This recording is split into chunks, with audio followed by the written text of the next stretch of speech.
So it's week 6 or so of the coronavirus lockdown. A lot of people like me are working from home, and it's not all bad.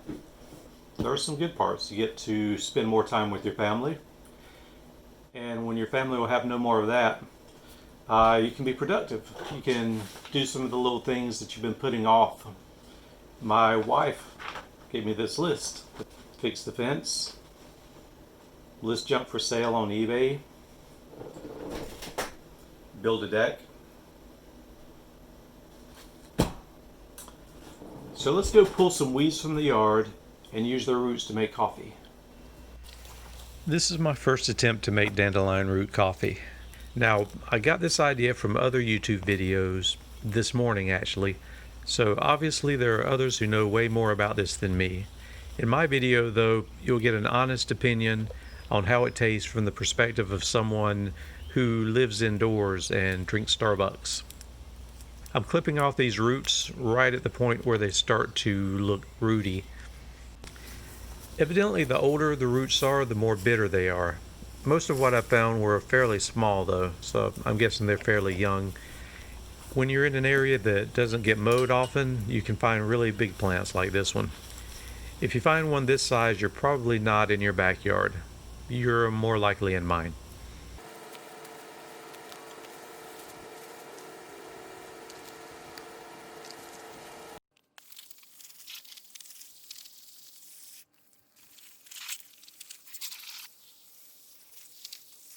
This is going to be funny in a YouTube video. Do you want it to be? Mm-hmm. Okay.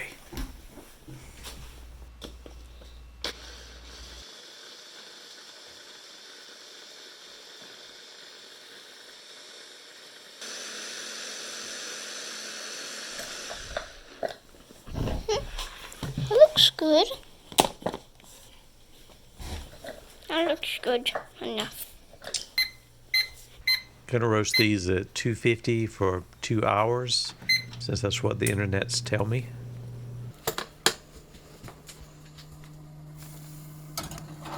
Coffee from roots isn't really that crazy an idea. During coffee shortages in France and then later in New Orleans, people used chicory root as a substitute. Chicory is actually in the same family as dandelion. I tried chicory coffee on a family trip to New Orleans. It's still a popular part of the culture there and has a really good taste. In fact, you can find chicory in grocery stores around the country.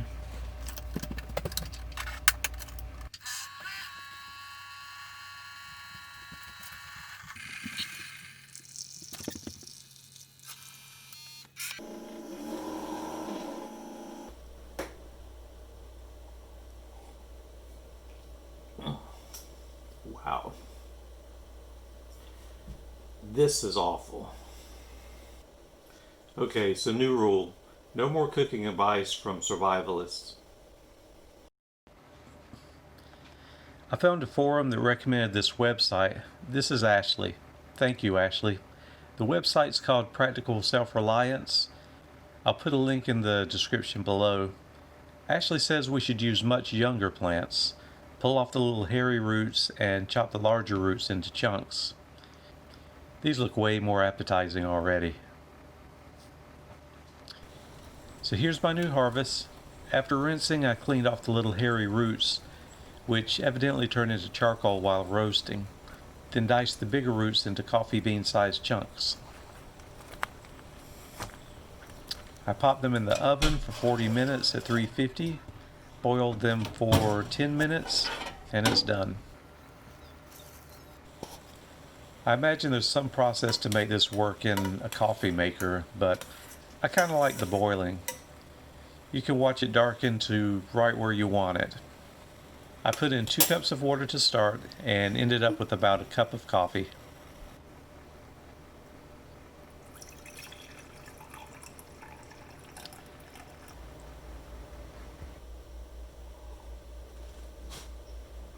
Wow, it's actually good.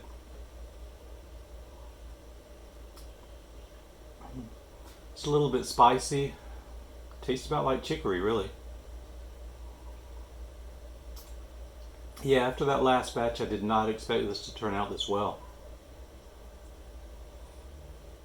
So thanks again, Ashley, for teaching me how to make dandelion root coffee. I'll put a link down in the description to the Practical Self-Reliance website.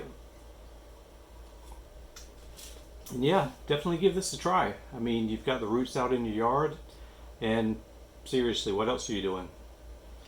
So if you like this video, make sure to hit like and subscribe below. Hit the bell to be notified when I'm making or building something new. Who knows, I may do something interesting. And if I do, you don't want to miss that video. Thanks for watching and take care.